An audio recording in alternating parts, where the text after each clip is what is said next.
Matthew Bennett. Today I wanted to talk about absolute abundance. Absolute abundance is a way of looking at life with a expanded vision of what it is to be alive and who we are. In Vedic Sanskrit terminology, they call this Sambandha Jnana. Sambandha Jnana. Sambandha Jnana means an overview or a comprehensive understanding of what life is really about and what are the constituents of our realities. What are the energetic patterns and modalities that are affecting us within our lives. So Sambandha Jnana, it comes to our aid in that we can begin to understand who we are, how we're reacting and responding to the environment, and how we can get an overview of our life and really improve the quality of our life through a type of mindful awareness and observing our life and taking conscious control of it.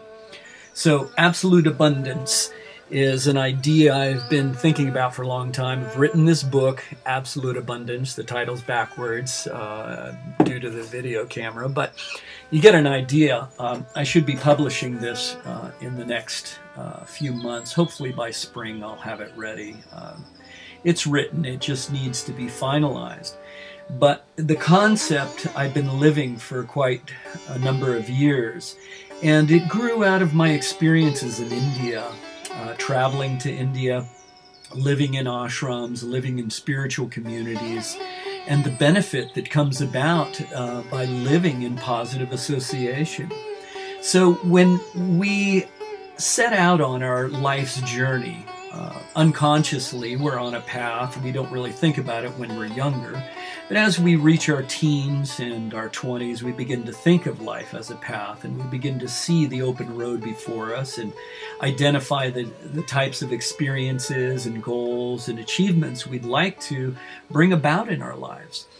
And there's a progression that takes place within our life.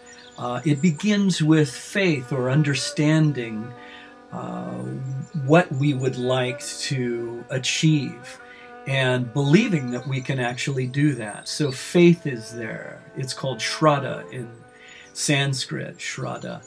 And on the basis of that faith or understanding that there's more to life for us, we begin to search the environment and we find like-minded people. And that brings us into association. Association is very powerful. The types of people that you associate with in life will determine to a large extent the types of energies that you encounter and cultivate within your own life.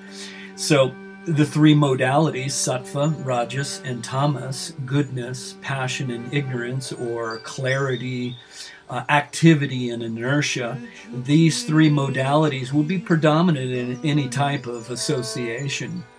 So it's always best to seek sattvic association, spiritual association, people who are like-minded on the path of life, progressively seeking to improve their lives. This is really important, and in spiritual circles, this is called sadhu sangha.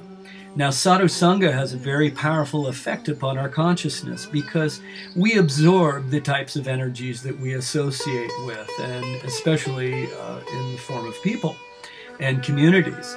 So if you live in a sattvic community or a spiritually motivated community, you're going to have a much better chance of rising above the lower modes of nature that have a tendency to drag us down into negativity and unhappiness and bewilderment.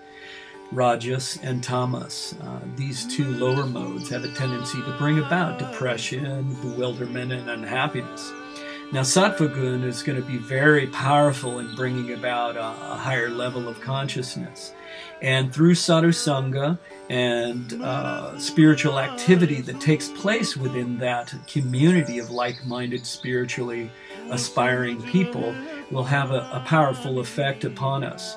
So when we come into the association of people who have higher ideals and motivations for unfolding the goodness within our lives, we engage in activities called bhajana kriya. Bhajana Kriya has two words, bhajan, which means to worship or to unite our inner conscious quality with that of divinity or the higher energies of life. And Kriya means activity or engagement. So Bhajana Kriya will have a profound effect upon our consciousness. And the first thing that we'll notice is we'll become brightened, we'll become happier and joyful, and then we'll begin to see the effects of anartha nibriti. Anartha nibriti means that unwanted things will fall away from us, specifically negative attitudes. Negative attitudes, misperceptions, negative projections from our own negative psychology, different forms of tamasic and rajarsic attitudes and states of consciousness will begin to fall away from us. And what will happen, you'll have a brightening of your consciousness into sattva gun. And if there's a deep yogic practice involved, it may lead you into higher and subtler levels of sattva gun, such as Shuddha Sattva, pure spiritual goodness, in which your Dharma Buddhi or spiritual consciousness will begin to awaken. And that intuitive faith and brighter perception will begin to enable you to look beyond the everyday experiences and see a deeper level of life and find a great deal more satisfaction in your life.